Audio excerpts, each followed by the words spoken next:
Hello, and welcome to this Dawn Busters Taste Challenge. It's still dark. Oh yes, at 5:57 a.m. Central Daylight Time. We have two.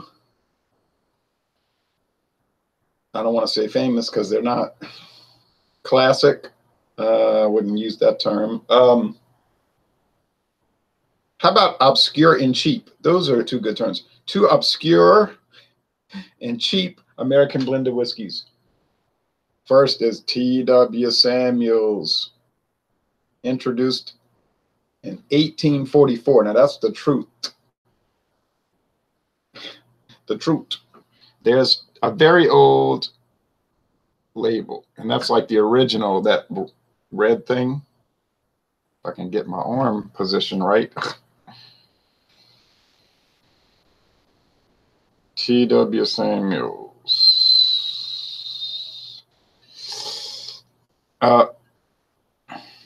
So it's like the new label. Yeah, the new one's probably from like 1920. Well, maybe 1910, huh, right? Can't be 1920. And then they feature the old label in the box, the original like trademark insignia. And it was, I wish they would kind of make that bigger.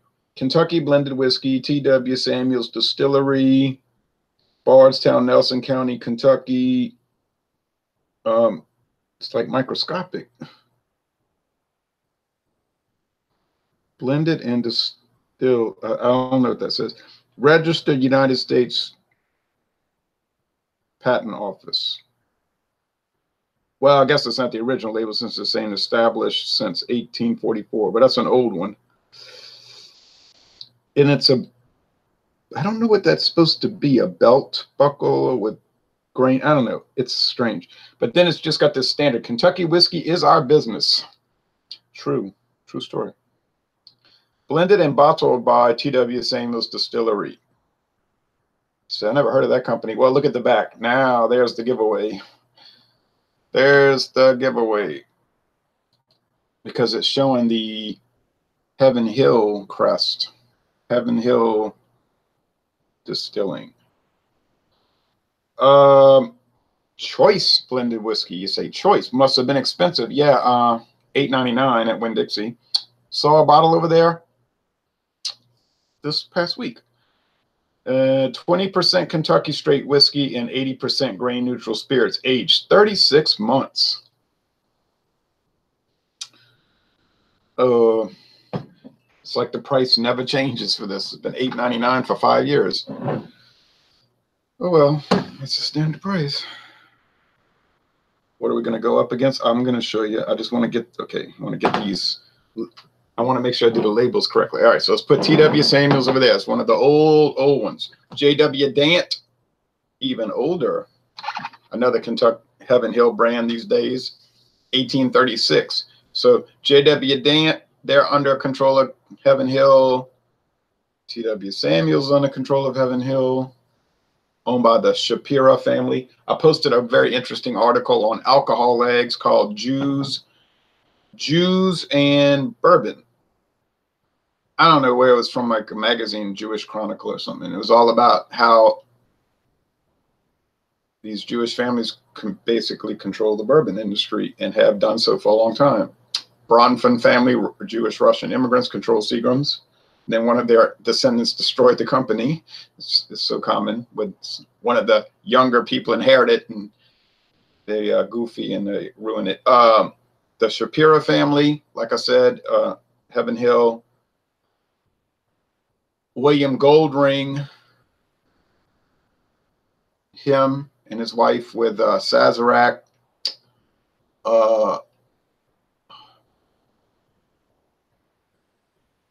Richard Sands with Constellation Brands. They have that, well, not, they don't do bourbon, but they do vodka, Canadian blended whiskey, bunch of wine, beer.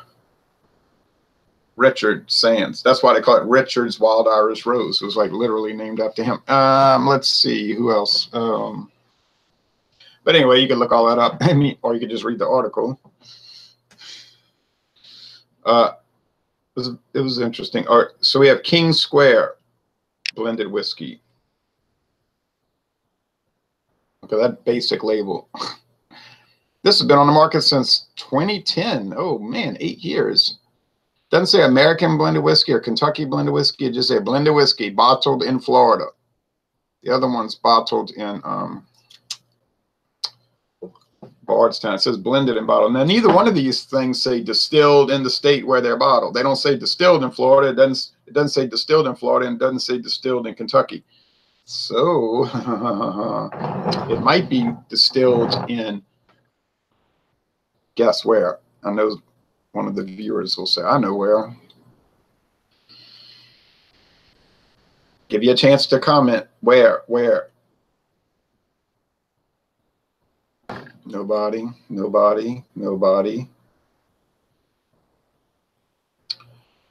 In Lawrenceburg, Indiana, which is the old Seagram's distillery, owned by Midwest Grain Products today, where a lot of stuff is distilled and then it's shipped out to Sazerac, Heaven Hill, and many craft distillers. Like they'll say, we are a craft distiller. All our stuff is hand blended, hand aged, hand bottled. And you say, wow, it's so, you know, it just reminds me of home and old times and family and all that heartwarming stuff. But you didn't look carefully at the website because it never said it was distilled back home by family.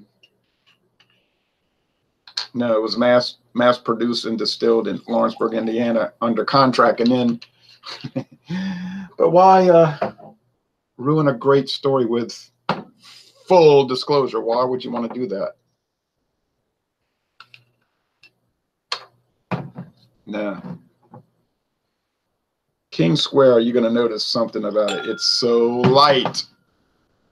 Do some of these blended whiskeys add color? Yeah, they add caramel color. They're allowed to. Do they have to disclose it? No. As long as it's caramel color and it's not above a certain percentage and all of this stuff. Because they age it, you know, 3 years, it doesn't really pick up too much color. And in the case of Beam's 8-star, only 2 years. Okay, so I have the Heaven Hill coming up Saturday. This is the plan. Heaven Hill, which is made by, guess who? Heaven Hill, you got it. That's a 3-year aged. But I believe that bottle says distilled in, no, it is Kentucky because the label says Heaven Hill Kentucky blended whiskey. And if it says Kentucky, it has to be, that is a U.S. government guideline. If you read the Tax and Trade Bureau, if it says Kentucky, that's the designation of where it was distilled. Like you can put it in the information area of the label, or you can put it in the title, and then the title is the designation. And so that's right. It says Kentucky blended whiskey. Okay, so since it said, by virtue of it saying Kentucky blended whiskey, that means it's distilled in Kentucky. So Heaven Hill distills their own stuff here. Okay, good, thanks. Thanks, I'm thanking myself for remembering. King Square, though, just says blended whiskey. Don't say nothing about Florida blended whiskey. It just says bottled in Auburndale, Florida. So that's a very clear sign that it's not distilled there. But does it matter? Not really. Is Indiana a famous distilling place? Yes. Is Indiana famous for bourbon? No, it's not famous for bourbon, even though many bourbons come from Indiana.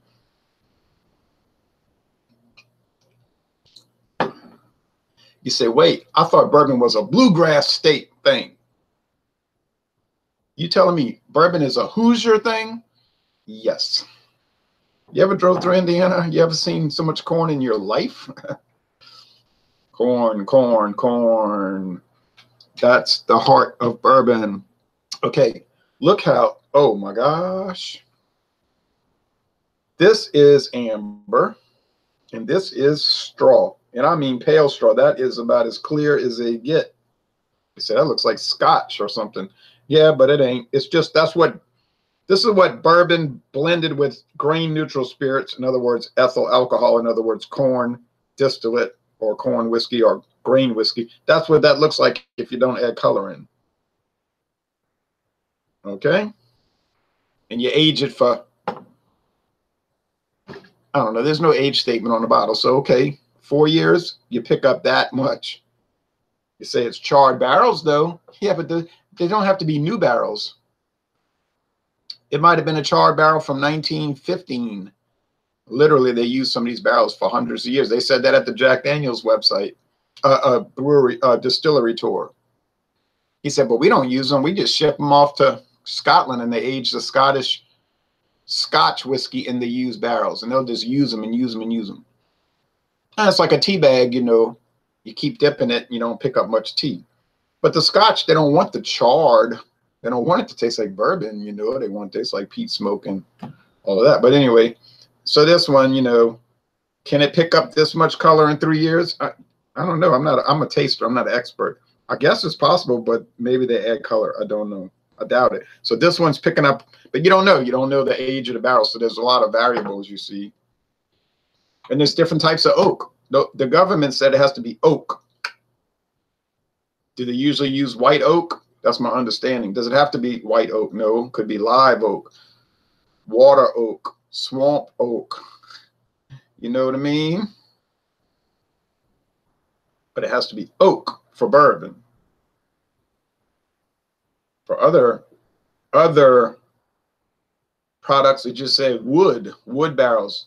Could be cherry wood. I don't know. It could be pecan. Could be cypress, because I know Dixie beer was aged in cypress barrels back in the pre-Hurricane Katrina days. Slow aged in cypress barrels. I guess it was still aged in cypress barrels at Menhaus because it kept saying that on the bottle label, can label, well, bottle, because they didn't make cans for a long time. They started making cans again. There was a lot of stuff left in that brewery that wasn't stolen. All the copper was looted.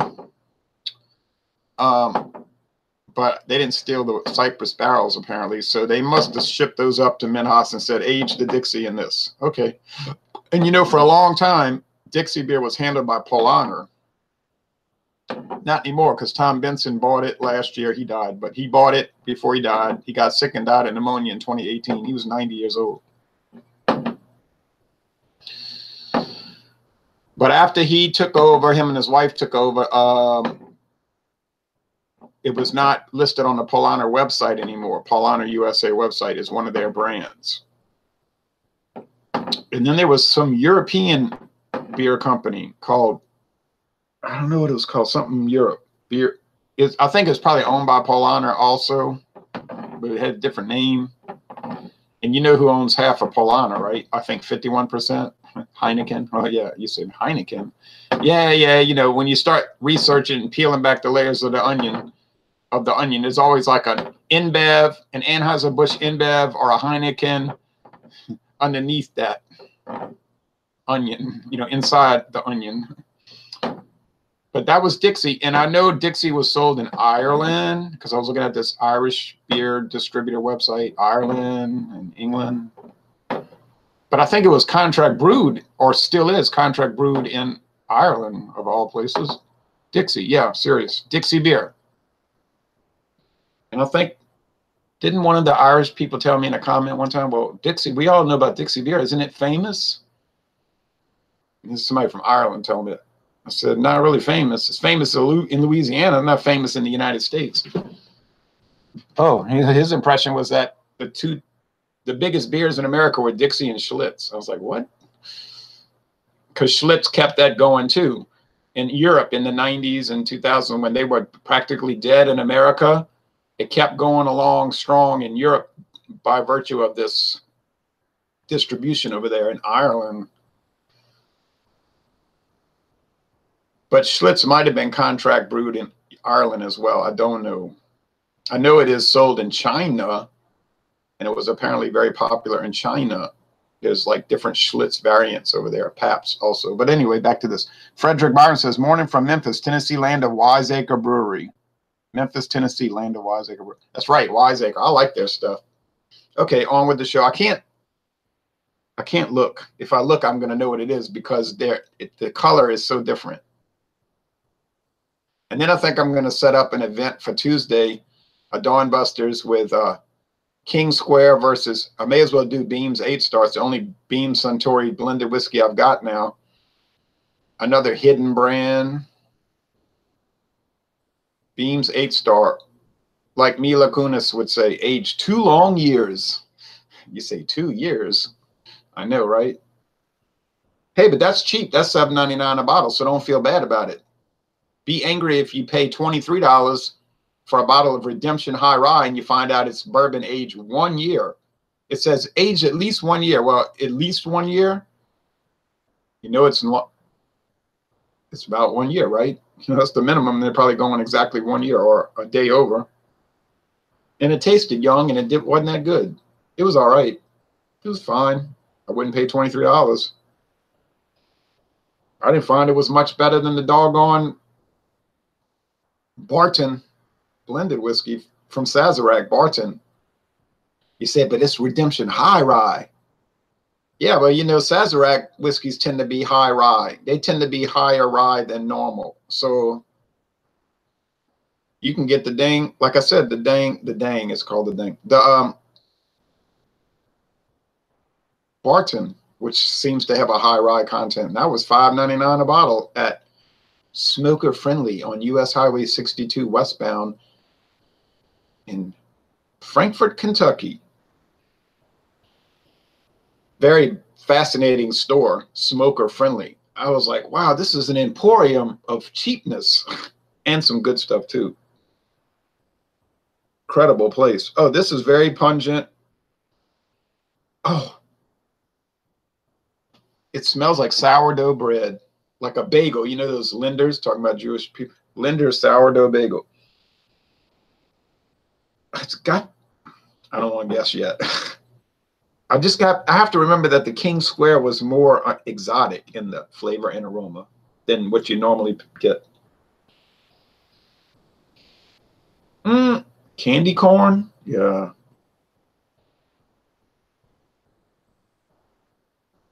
Grain alcohol? You know it. 80 proof. Both of these things are going to scream grain alcohol. And it's funny, some people will put down on that. And I'm not trumpeting it. I don't think that American blended whiskey is particularly good. I don't really like it, but a lot of people that will rip and tear and put down American blended whiskey will turn right around and say, I bought some moonshine. It was only $29. Yeah, okay. So instead of getting corn alcohol mixed with 20% straight bourbon, you got corn alcohol mixed with nothing but corn alcohol and water. And it's clear, and you paid $29. Okay, but it's a pretty bottle, so oh, it's true, the bottle's pretty.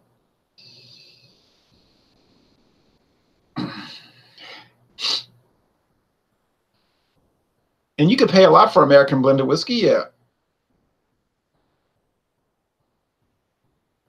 What's that? Old Camp. Old Camp. It's like $20 a bottle. TX from Texas, TX. It's more than that. You say, yeah, but it's got a cork stopper. That's true. That's true. So you do pay a lot for aesthetics. I'm telling you, you will pay a lot for aesthetics. Why do you do these reviews in the early morning, says Gonzalo Luis 420? Oh, because it's convenient. Then I don't feel like waiting around. And I like to see how the sun rises as I do it. Although it looks like today the sun is trying to hold out on me. I see a little blue. Okay. Well, they don't smell alike. No. I mean, yeah, you pick up corn. Well, that would make sense. But this one is much more pungent and aromatic and full in the nose. This one is much milder. Still got a lot of scent to it, though, a lot of smell. See, the thing about these blended whiskeys, if you just smell them, they're great. You're like, wow, I only paid $6. Now, when you start tasting them, you say, ooh, I paid $6. You know, that's when things start to kind of break down. But let's go. You say, well, who sits there and does that? Sipping and all of this. They just buy it and mix it with Coke. That's right.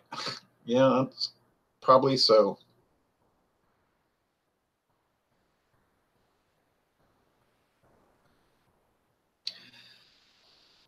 Now, wow.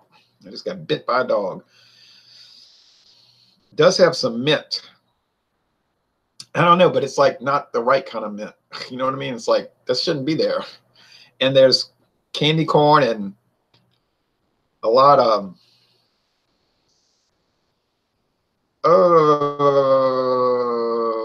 wood. It bites. It bites. It burns. It burns. That wasn't holy water. It was just regular old tap water. All right.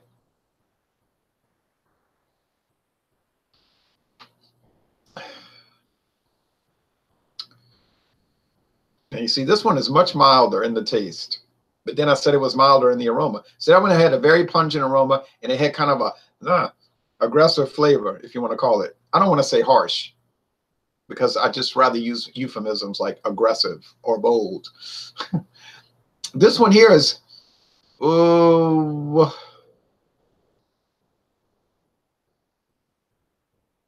did I pick up a little rye? Could be, but it's just a whiff. Like, it ain't going to be much at all. We're only talking about 20% straight whiskey anyway. And then what percentage of that 20% is rye? Very small, I'm sure.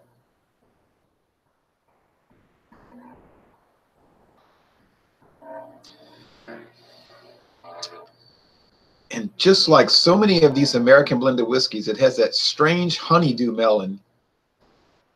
I don't know about you, but if I'm drinking whiskey, and I'm not really a whiskey drinker, people say, you're cuckoo. You do these taste challenges all the time. Bet you drink whiskey all day long. No, I don't really. Can't say that I do. I'm more of a beer drinker, you know what I mean? Now, your argument might be, well, if you're a beer drinker, you don't have the right to do these taste challenges. Leave it to the whiskey people to do it.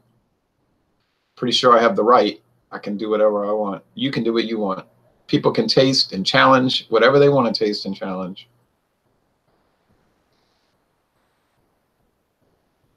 But some of the whiskey guys will say, I'm triggered and I'm going to report you and I want you banned because you are violating every tenet of social justice and fairness and equality. And democracy demands that you are banned. So that's the new democracy, where we ban and shut down anybody we don't like. See, that's freedom. You say, no, that's sort of like the reign of terror during Maximilien Robespierre's French Revolution. Well, yeah, but if you want to nitpick, it's like Maximilian. You say, well, they're not beheading people. They're not using a guillotine and beheading people that they don't like. Well, I know that because they're not able to yet. I mean, they would, obviously. They just can't get away with it.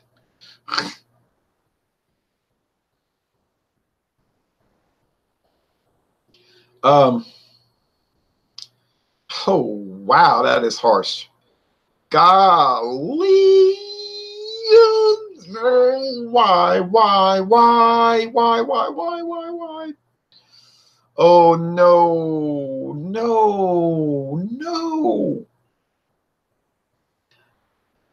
That's just not right.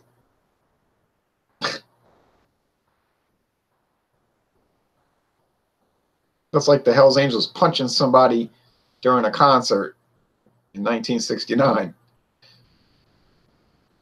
You say, well, people get punched at concerts. I know, but they punched one of the people doing the concert, one of the singers in the band during the show, knocked him out. That's kind of doesn't normally happen. All right. But that's how unfriendly that is. But it's quaint in a way. It's like, you know, those things that they're so bad, they're good. You know what I mean? Like, it's so wrong. It's like you almost want to watch it. You mean like Eraserhead? Yeah, you almost want to watch Eraserhead, but you don't really want to watch that movie. You don't want to watch that. Don't watch it.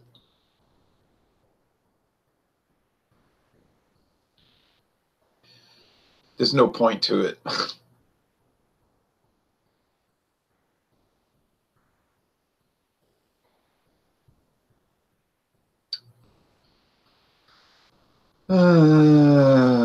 I think this is King Square, and I think this is T.W. Samuels, because I remember T.W. Samuels being kind of mild. I don't remember scratching my face off like a rabies and demented raccoon. But I do remember that T.W. Samuels having that strange melon thing. Ooh, ooh. So if you want a whiskey that has the finesse,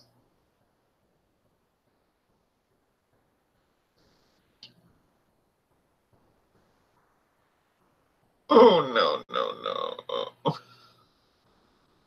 The finesse of a jackhammer, get this. Oh, why? Why? It's like, no.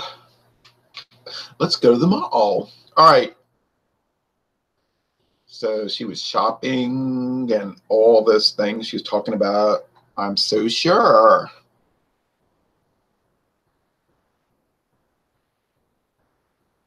I am so sure.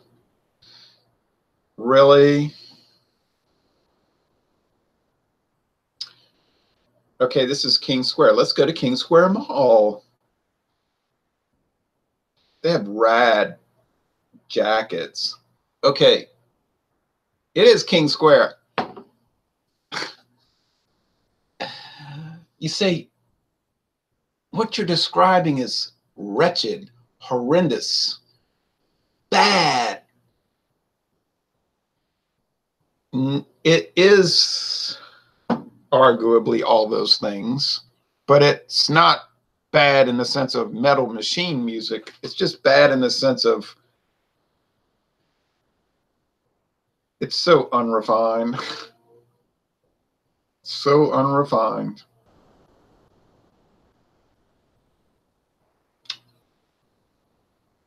I don't know about you, but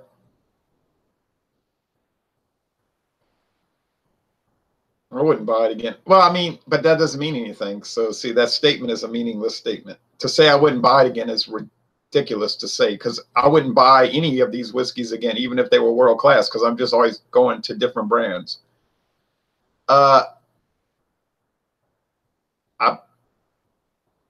It is interesting. It's 72% grain neutral, 72.5. So it's got a higher percentage of straight whiskey in it than this T.W. Samuels, a much higher percentage. But, oh man, oh man.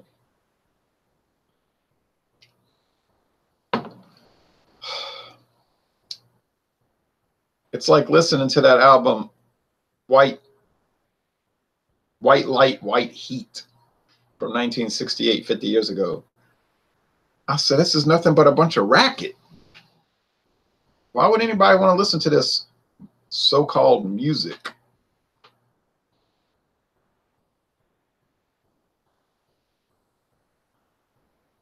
And then, of course, no one bought the album.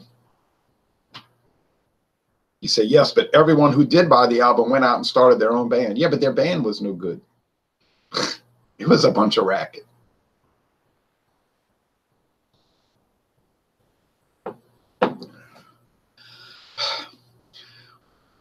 White Heat. White Light. Yeah, I don't know. I just, oh, man. Oh. Ah, look.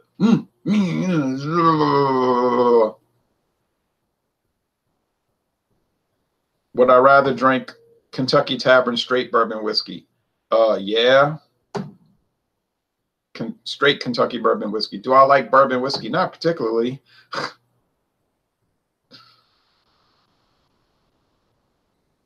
But these blended whiskeys are just beyond, they're off the chain of, I don't, wow. You say people buy them. I know they buy them, but golly. Woo. Our Chihuahua. Mommy. I don't know. I can't make sense of it. I do not understand it. Now you might say, go back to gin. Go back to gin. Go do some of those cheap gins. Oh yeah, like Crystal Palace and Clubhouse. Oh man. Actually, Clubhouse was not too bad. It had that weird Sprite, like they added lemon lime flavor to it. Oh, that's from Heaven Hill. Clubhouse gin. Oh man. And Crystal Palace, that's like the infamous Louisiana gin. Oh man, Crystal Palace. Oh, I don't know. If you drink, you just can't go. You just can't believe it. You just can't believe it. And it's popular too around here. You say, yeah, but Louisiana's a poor state, and they have a lot of old drunks that have no money, and they sneak it to work and everything. That's true. I'm afraid that's the clientele. It's oh man, Crystal Palace.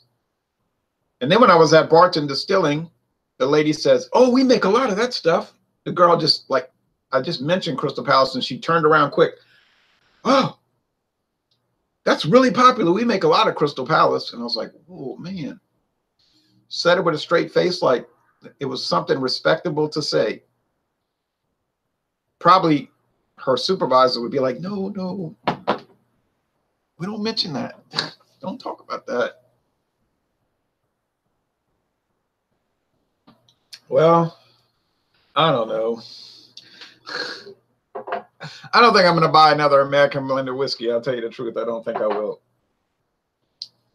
But then you never know what liquor store you'll be in. And if something's too like peculiar and you see it on the shelf and you're like, oh no, like I guess if I was at a liquor store and they had like Jack Daniel's American blended whiskey, I'd be like, I can't resist. You know what I mean? You say that doesn't exist. You never know what exists. I swear, you never know what exists. They have some really weird products on the shelf, like John and Illy in Georgia talking about. They have all these whiskeys that are sold in his county, but they're all wine. It's actually wine, and it's like 18% alcohol because it's illegal to sell whiskey in his county or any liquor. So they sell wine that are configured to taste like whiskey. It's really bizarre. And I've never seen a video review for anything weird like that. So you could go, I swear you could go and see a Jack Daniel's blended whiskey. I mean, I went to the Jack Daniel's distillery and they had a museum showing all this strange off-brand stuff. I don't know if they make it anymore. It was like really weird off-brand stuff like Old Yellow Corn whiskey or something like that. I'm like, what the heck? I mean, it's bizarre. It's really weird. Now, so it's almost like a quaint attraction. You say, but how could you be attracted to bad things? I don't know.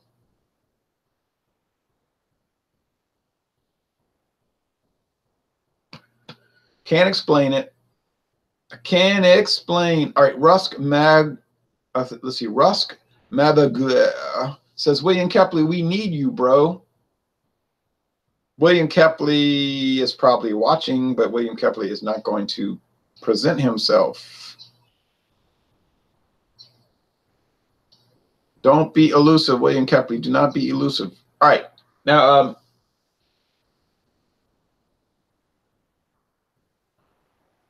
well, that's it. That's it. That's it. Can't go any further with this. We've gone too far. We've gone too far. It's a whiskey too far, a bridge too far, a drink too far, a whiskey too far. And you know how you feel? Well, I feel even worse than that because I've got worse news. I've got bad news. Saturday, we're going to do King Square versus Heaven Hill. You say Heaven Hill, Kentucky blended whiskey. That's a junk whiskey. Don't bring that into this conversation. It has to be in the conversation because the conversation is so lowbrow to start with. What do you think we're going to mention? Then we'll do the Beams 8-star. Now, see, that's what I'm talking about. You say, no, you mean Jim Beam. You know, everybody knows about Jim Beam. I see the commercials during the NASCAR race. No. I'm not talking about Jim Beam, you know, like Jim Beam. I'm talking about Beams 8-star. You say that don't exist. Oh, yeah? Go make a cruise around the dark corners of America's cities and go to the very shady liquor stores. Or you can actually go to Dorgnax, which is in a well-heeled part of Metairie, Louisiana, a nice part of Metairie. There's old Beams 8-star in the big jug bottles, and it always sells out. Like, it'll be on the shelf, and you'll see it stocked to the back of the shelf, and the next time you go, it'll be gone. Hey, somebody's buying that. Somebody's buying it. All right, thanks for watching this video production.